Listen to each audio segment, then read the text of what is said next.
일본이 한국의 방산 수출 시스템을 카피하는 움직임에 들어갔다는 보도가 나옵니다. 그런데 이에 대해서 미국의 행동이 매우 뜻밖이라는 의견이 나오고 있는데요.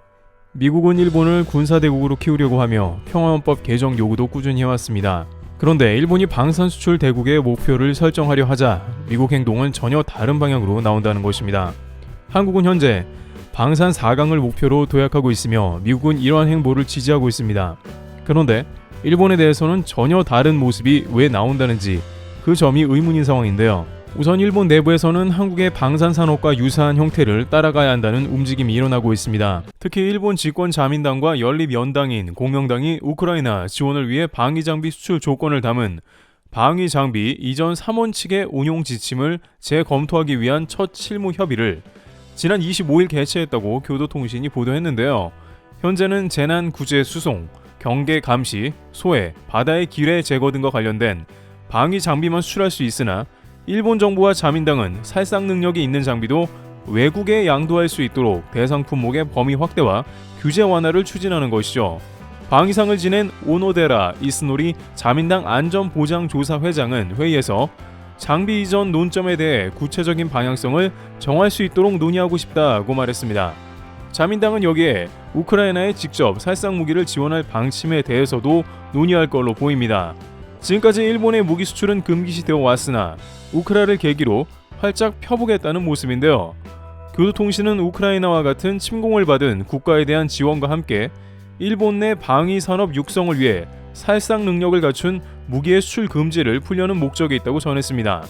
게다가 다양한 일본 매체에서는 이제 일본이 한국의 방산 수출 모양새를 신경 써야 한다고 말하는데요. 실제 일본에서는 최근 수개월간 한국에 관한 다양한 분석의 기사가 쏟아지고 있습니다.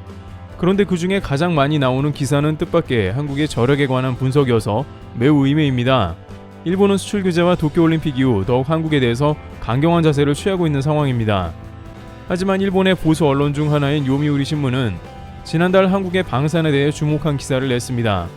전세계 많은 방산업계들이 있지만 이들은 최근 마이너스 성장세거나 간신히 현상 유지라고 운을 띄우며 그러나 한국은 무려 177%의 성장세를 지난 수년간 이뤄냈고 이것은 전세계 유일하다고 말했습니다.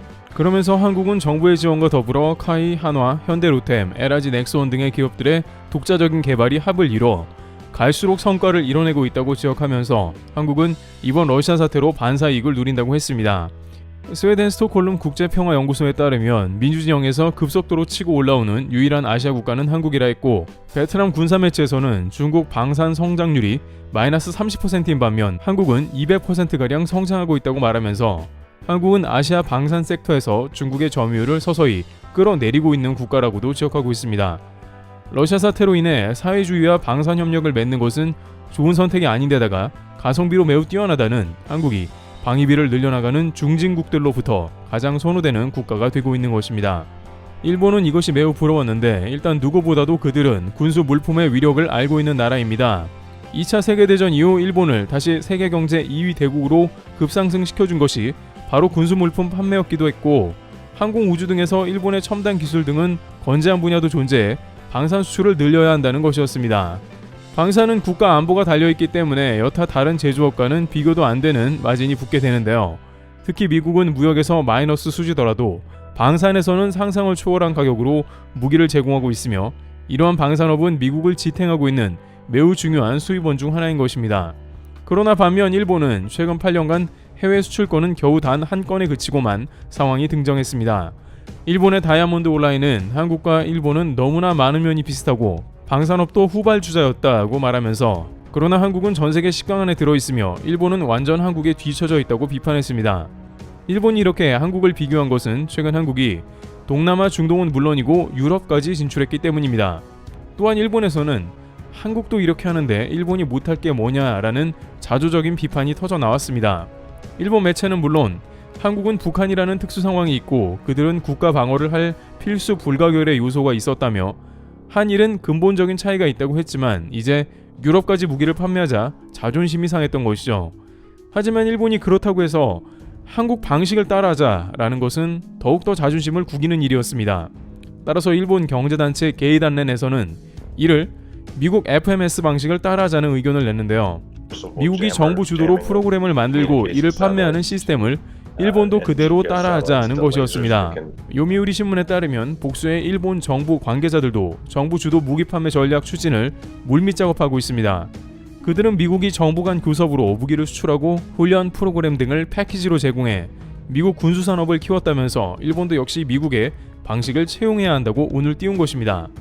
이들은 일본의 무기 수출이 사실상 매우 어려운 것이 민간 주도이기 때문인 이유도 있다고 하면서 일본 정부가 적극 관여하고 민관이 합동으로 수출을 추진하는 체제 구축을 진행해야 한다고 전했습니다. 또한 이렇게 하는 것은 우량한 일본 방산업체들이 많아져 일본 수출 경제에 큰 도움이 된다는 것입니다. 현재 일본 경제는 수출도 침체기가 오래되어 무역 적자가 지속되고 있는 상황으로 여러 가지 어려운 국면입니다. 또한 일본 정부는 군수품 납품을 자위대로만 한정했기에 관련 산업이 급속하게 쇠퇴하는 원인이 되었는데 국내 밀리터리 애호가 사이에서도 일본 전차의 바퀴가 빠지고 군수 물품이 엉망인 자료들이 돌아다녔고 실제 2003년 이후에 약 100개가 넘는 기업이 일본 방위 분야에서 철수하는 모습을 보였던 것입니다. 따라서 일본 정부에서는 표면적으로 미국의 군수 물품 FMS 시스템을 따라하자는 의견을 낸 것입니다. 그러나 일각에서는 이는 미국 방식이 아니라 확실히 한국을 따라한 것이라고 입을 모으고 있는데요. 우선 일본은 미국의 FMS 프로그램 자체를 매우 싫어하고 일본 스스로 미국의 FMS의 피해자라고 여깁니다. 왜냐하면 미국이 FMS를 통해서 가격을 마음대로 붙이고 일본을 방위비 호구로 여긴다는 말이 많았습니다. 심지어 일본은 FMS 프로그램에 참여하는 한국에게도 같이 미국에 항의하자며 협조를 구할 정도였습니다. 결국 일본이 방산 수출을 추구하는 것은 미국의 FMS라기보단 한국을 롤 모델로 하는 것이라는 것입니다. 한국 정부가 국가 대 국가로 협상을 이끌어내고 기업들도 마케팅에 참여해 이를 같이 만들어가는 형태를 주장하는데 이는 바로 한국 방식이며 최근 25조 원대 대박을 내자 일본에서 조바심이 생긴 것으로 파악되는 것입니다. 경제계에서는 일본은 끝까지 자기 방식을 고집하는 면이 강한데 방산업계에서는 답이 없다고 생각한 모양이라며 한국을 따라하는 것은 매우 이례적이라고 할 정도로 일본이 군수품 수출을 강렬히 원한다는 것입니다. 그런데 최근 미국 반응이 심상치가 않은데요. 군수품 성장은 미국과도 관련이 깊기 때문입니다. 미국의 허가 및 긍정적인 제스처가 따라와야 일본도 더욱 군수품 수출에 드라이브를 걸 수 있는 것입니다. 그러나 최근 미국은 일본에 대해서 매우 뜻밖의 반응을 보이면서 일본 정부를 속이 타들어가게 했습니다. 미국 방산업체의 로키드 마틴이 일본의 차세대 전투기 개발에서 핵심 기술 이전에 미온적인 것으로 지금까지 막대한 자금을 투입했지만 결국에는 제대로 일이 진행된 것이 없다는 점이었습니다. 일본 국방성에 따르면 미국은 일본에 기술 이전을 해줄 생각이 아예 없어 보인다고 말했습니다. 물론 이것은 일본만 그러는 게 아니라 한국도 마찬가지로 미국으로부터 얻어온 기술은 별로 없습니다. 오히려 러시아로부터 얻은 미사일 기술이나 다양한 방산업체의 소득이 있었다고 할 수 있지만 미국은 이에 대해 매우 인색했는데 미국은 절대 핵심 가치를 내주지 않았던 것입니다. 일본은 결국 미국과의 협력을 끊어버리고 차세대 전투기는 영국과 개발하기로 한 모습인 것입니다.